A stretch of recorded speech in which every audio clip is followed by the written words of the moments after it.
I originally wanted to talk about Xenoverse, but instead of throwing my hot dog into the already sausage-filled hallway, I thought I'd take this opportunity to talk about a lesser-known Dragon Ball Z title. So shut the fuck up while I tell you all about a game you probably didn't know existed until right now. Of course, I'm talking about the enigmatic title known as Legendary Super Warriors.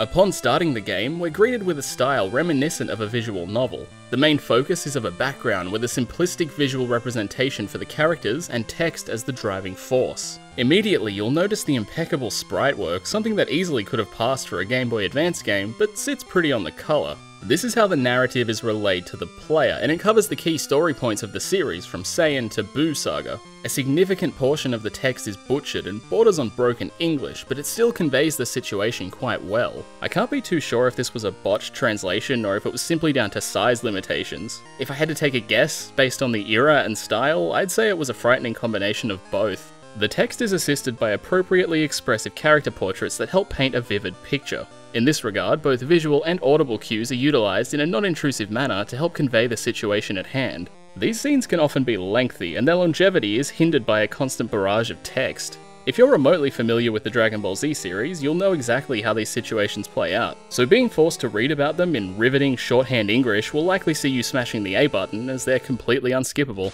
A strange but welcome occurrence is that while the Saiyan Saga is the initial chunk of the game, Raditz is only covered in the visual novel style sections. He's neither an enemy to be fought, nor a playable character. I personally find Raditz to be the unsung hero of the Dragon Ball universe, but his absence in Legendary Super Warriors strengthens the themes present in the opening section. A majority of the story takes place from Gohan's point of view, and the first instance of gameplay occurs when he's being trained by Piccolo in preparation for the second batch of Saiyans. Addressing Gohan in his readying state while actually addressing the player is thematic brilliance, and it's nice to see the developers take advantage of the story and make sacrifices in an attempt to shake up the paradigm. The tutorial itself is hit and miss, as it briefly explains how combat works in what can only be defined as questionable English, while leaving you to figure out the rest without elbow-deep throat fisting. I'm a fan of unintrusive tutorials and learning how the game works by, playing the game. Luckily, one of the primary themes present in Legendary Super Warriors is relying on instinct, and it shines through in the tutorial. You learn by doing, something that video games shy away from far too often. Combat is the main chunk of Legendary Super Warriors and the only real gameplay it offers. It features a turn-based battle system that takes place on an invisible grid and is heavily based on cards. The early game focuses around building card cost, or CC for short, and then uses these amassed points to execute powerful attacks, defend against opponents, or activate support abilities. Upon execution of any card or ability, the game moves from this minimalist representation of a typical Dragon Ball fight to close-ups of characters performing their actions. The sprite work is incredible here as well, and it not only conveys a sense of scope, but it really drives home that Dragon Ball feel with the over-the-top nature. One turn consists of both an attack and a defense phase. The character with the highest speed starts the battle in the attack phase, and it alternates until one person dies. The attack phase is for gathering CC, powering up, and using ruinous attacks to devastate your opponents. CC can be gathered by using basic combos. These either come in the form of a basic action, which is a repeatable 3-stage combo, or in card form, which is a one-use like all cards and can range from 3 to 6 stages. However many stages a card totes is how many inputs the player needs to successfully make to pull off the attack. Each combo is set to a timer, which is derived from both players' positioning on the field.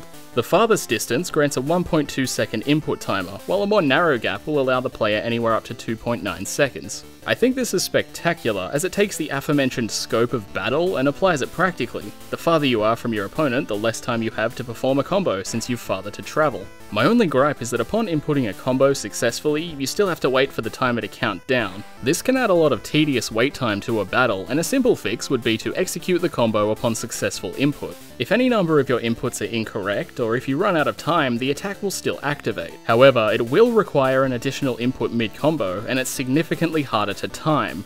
If you fail a combo, the enemy will counter, negating all potential damage and robbing you of your valuable CC. The card cost acquired from combos is dependent upon how many stages it has. For each stage in a successful combo, both you and your opponent will gain 1 CC. I found this to be a really neat addition, as combos chip away at health while giving both the players the means to perform stronger attacks. It keeps the game moving and allows both players to act sooner, which was an intelligent decision for a turn-based card game attempting to emulate an action series. Like most card games, the cards themselves are only usable once per battle, so to avoid an aggressive deck structure, they can be bound to characters in the form of limits. Limits are regular cards that are equipped to a character instead of put in a deck, and more often than not, they're signature attacks. Certain attacks are only usable by certain characters. For example, Final Flash is only usable by Super Saiyan and Majin Vegeta. These techniques are reusable as long as you meet the criteria for each. This doesn't usually stray too far from having the required CC and being in a powered up state. However, some require a specific team of characters to be in battle. Powering up is another basic action that can be performed during any attack phase, and it allows the player to use their limits for 2 turns. To my understanding, the only other benefit this offers is bumping your 3-stage basic action to a 4-stage combo.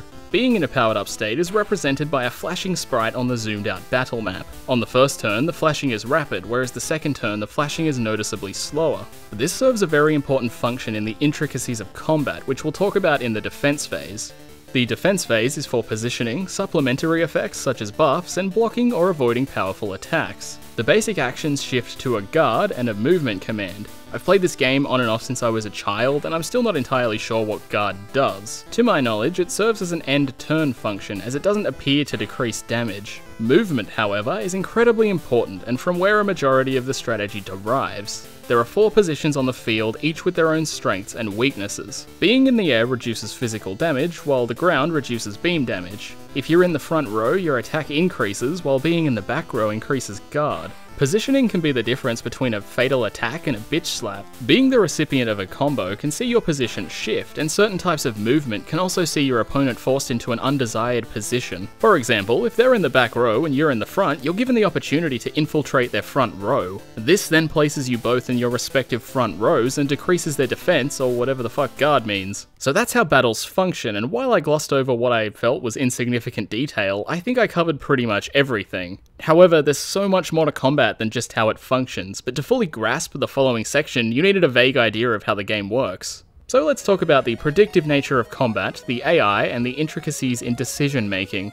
The most important part of combat is observation and prediction. This is key in the defense phase, where your opponent can barrage you with powerful attacks. There are 2 types of what the game blatantly titles mega attacks. Physical, which is referred to as damage, and energy, which is referred to as beam. Damage attacks can be prevented with cards that create shockwaves, stopping the pursuer dead in their tracks, whereas beams can be avoided with cards that teleport you out of the way. To use these cards correctly, you must either know the skill set of the opponent, be familiar with their patterns, or play guessing games. Some characters exclusively use beam attacks, while others rarely use anything but physical. If you're too much of a bitch to learn patterns, then there's a third option. You can endure a powerful attack, regardless of what type it is, for an often increased CC penalty and a small chunk of damage. So not only is there risk versus reward, but there's also a safety net for those extremely tense situations. Do you use a shockwave card and risk taking the full force of a beam attack, or be a complete pussy and use an endurance card to take slightly decreased damage? The enemies are fairly telling of when they'll use a mega attack, as they're bound to the same rules as you. If you power up and fire off some devastating attacks, then your enemy will likely do the same. A big issue is that they get sucked into patterns far too often. The first turn of an enemy's powered up state will generally see them use a 5 or 6 stage attack, and the second will see a mega attack.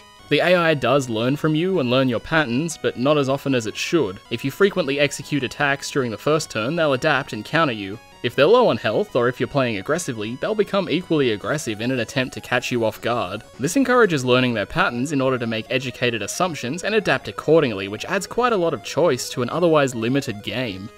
Decks consist of any assortment of 20 cards from the 125 available. Even with the large number, it's rare to see an offensive-focused deck because of how necessary defense is to victory. Most decks will see a healthy mix of support and defense, with a handful of combo cards to keep that CC piling up. While the enemy AI is often varied, it's rare that you'll change your deck to defeat a specific enemy, and this removes deck building from focus for a majority of the game. A large chunk of the 125 cards are signature attacks, which you can bind to a character's limit anyway. That would leave about 50 to 60 cards available for general deck use. Roughly half of these are useless and serve only to chew card cost with no other major benefit. So 25 to 30 cards all up must be culled to fit into a 20 card deck. This is the primary reason why the deck building and card focus of the game take a back seat. I would have liked more variety in general use cards, with a significant portion of them being locked to specific characters, and the fact that you can just bind those cards to those characters anyway, there's really no reason to ever change your deck once you're happy with it. The descriptions of cards are laughable as well. A few of them make absolutely no sense, and it's a bunch of trial and error bullshit until you figure out what they actually do.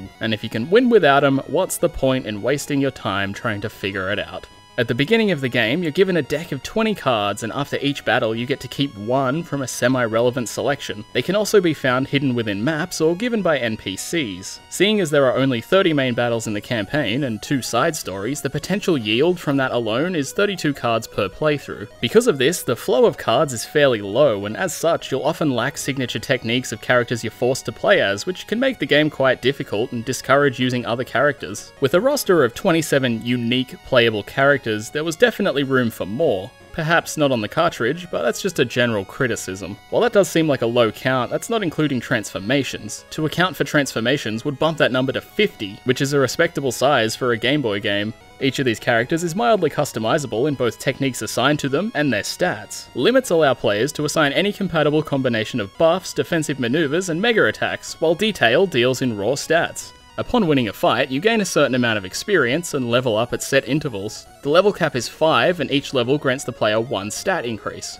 The stats are as follows: Life, which increases maximum HP, Strength, which increases physical damage, Ki, which increases beam damage, and Speed, which dictates turn order. The stat assignment is kept simplistic, and even more so when you learn that speed is completely useless. This modest customization incentivizes playing as other characters because there's something strangely satisfying about increasing numbers. Between battles, when you're not playing Piccolo Dating Simulator, you'll be able to traverse a handful of simple maps. This seems like pointless filler at first glance, and it would be if not for the secrets it contains. Checking various parts of the map can see story events change slightly, new characters and cards become available, or subtle hints to assist the player in unlocking secret characters.